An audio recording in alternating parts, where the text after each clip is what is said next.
Hi friends, my name is Ankit Shah and I am pursuing MA in English at Tezpur Central University. So today we are going to understand Plato's idea of mimesis or imitation.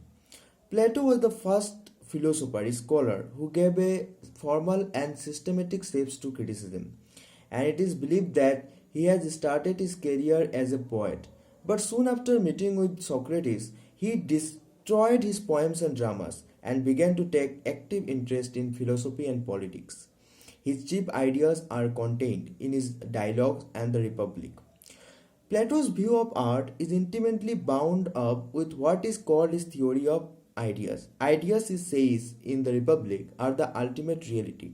Things are conceived as ideas before they take practical shape as things. For example, this pen.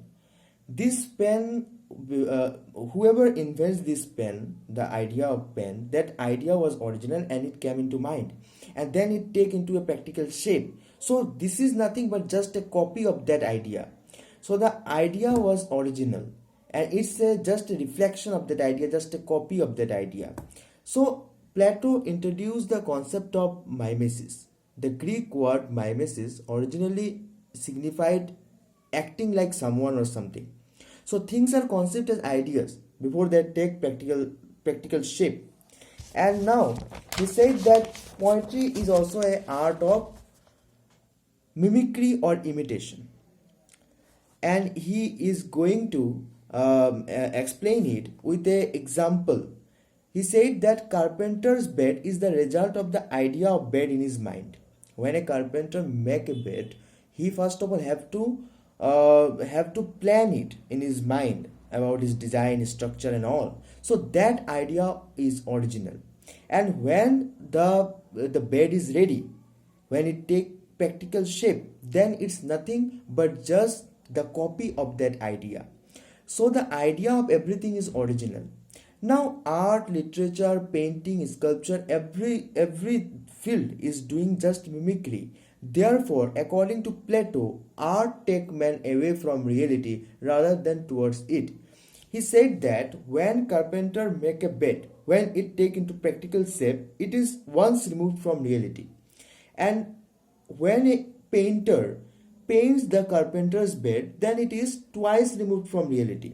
Now, we have to understand the fact. The idea of the bed is original and that was divinely inspired. That idea was divinely inspired. After that, it take into practical shape as in a form of bed, and this is once removed from reality. And when a painter paints carpenter's bed, then it is twice removed from reality. So Plato thus starts with the assumption that arts are imitative by nature. The artist imitated the things of the sensual world as they appear to him. This world itself is the copy of an ideal archetype. Here, Plato said that this world, this earth, is also a copy of the divine idea that was present in the God's mind when he created. So, reality exists in the idea which is absolute one and unchanging. Plato regards imitation as a mere mimicry or servile copying and not an expression which is creative. It did not occur to him that by imitating the artist could suggest the ideal form. Plato totally ignored the imaginative faculty of a writer. He did not realize that what the painter paints is not the exact reproduction of reality. It is the artist's impression of reality and not a mechanical representation of it. Poetry is not merely imitative or copying. It is creative also, because the poet adds his own imaginative faculty when he writes a poem.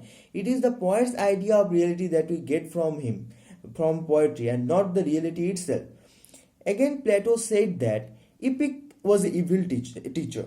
His quarrel, it seemed, was with the whole Greek mythology. Plato hates Greek mythology because of some illicit relationship. We find that Jews and all other Greek gods were indulged in battles, having multiple affairs, multiple wives, and that's why Plato hates it, because Plato was a moral teacher, and he believed that the purpose of God or religion is to create good in society, and that's why he hated Greek mythology for representing such sort of ideas like bloodshed, horror, and that murders.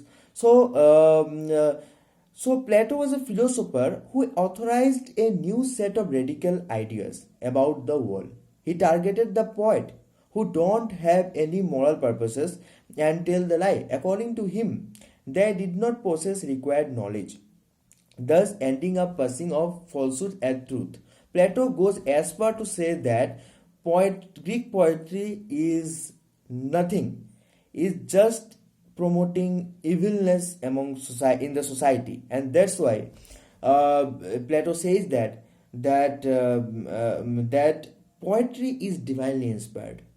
The idea, that true idea, was original that came into the poet's mind. But actually, Plato was against the bad poets of the time who forget to instruct or teach the society. The purpose of any work of art, according to Plato, is to teach others and to instruct others. Because a good work without instruction is nothing. Amusement and instruction both are necessary. We can't forget the purpose of a work of art. That is to teach others. That is to provide some moral message to the society. That's why he said that poetry is nothing but just a merry mimicry or imitation. And he beautifully presented this idea through the example of painter and that of carpenter's bed. So he said that poetry is twice removed from reality. Of course, this idea was later on challenged by Aristotle, who said that poetry is not merely mimicry or copying. Actually, poetry is creative also. And so Plato's ideas are actually influenced by the condition of poets of that time. Poetry was not in good condition, and so that's why Plato hated poetry. It was not that he was against poetry, but he was against the bad poets of the time, because Plato himself was once upon a time a poet. But he actually thinks that poetry should have moral purpose, and that it is not good to portray bloodshed and illicit relationship in poetry. The main purpose of the poetry is to construct the society, to give some moral message, and to guide the youth of the society. So this is for today. Thank you so much.